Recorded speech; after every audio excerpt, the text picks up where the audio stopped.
گزشتہ سال یہی گرمیوں کے دن تھے. مجھے ایک صاحب سے کام تھا.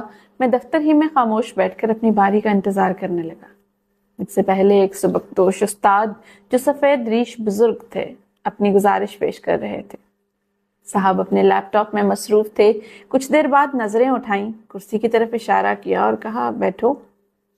بزرگ خاموشی سے بیٹھ گئے. پھر صاحب نے ان کی درخواست پر ایک سرسری نظر ڈالی اور بولے, جاؤ. ان کا یہ انداز مجھے بہت تکلیف دہ محسوس ہوا. اسی طرح صاحب نے دوسرے سائل سے بھی برتاؤ کیا.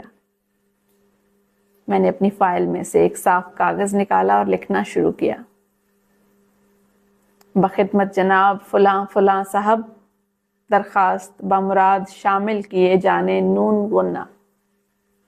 گزارش ہے کہ فدوی کافی دیر سے آپ جناب کا طرز تخاطب اور انداز گفتگو ملاحظہ کر رہا ہے. بہت نپے تلے الفاظ میں فوری احکامات صادر کرنے کی روش بلا شبہ آپ کو ممتاز کر رہی ہے.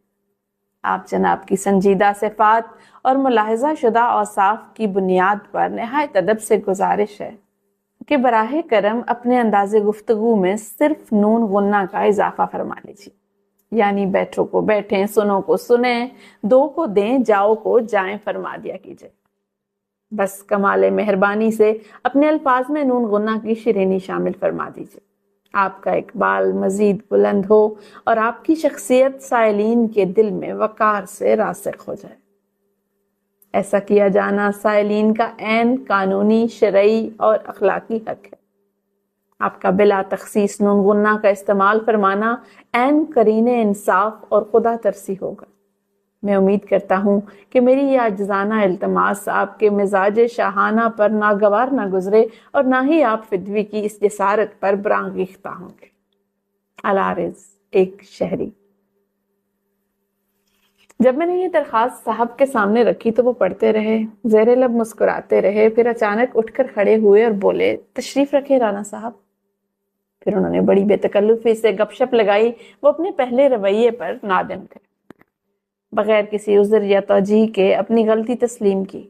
میری نظر میں ان کا وقار اور قدر و منزلت کئی گنا بڑھ گئی. پھر انہوں نے چائے پلائی اور عزت سے رخصت کیا.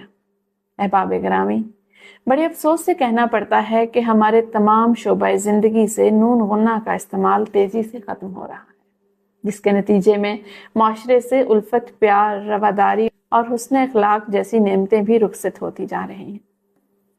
حتیٰ کہ کچھ بار اولاد والدین سے گفتگو کرتے وقت بھی نون غنہ سے محروم الفاظ استعمال کرتے ہیں. خدا را اس نون غنہ کو صرف زبان میں نہیں دل میں جگہ دیجیے. روزمرہ کی آدھی سے زیادہ تلخیاں شائستگی کے اسی ایک نون غنہ سے گھل مل جائیں گی.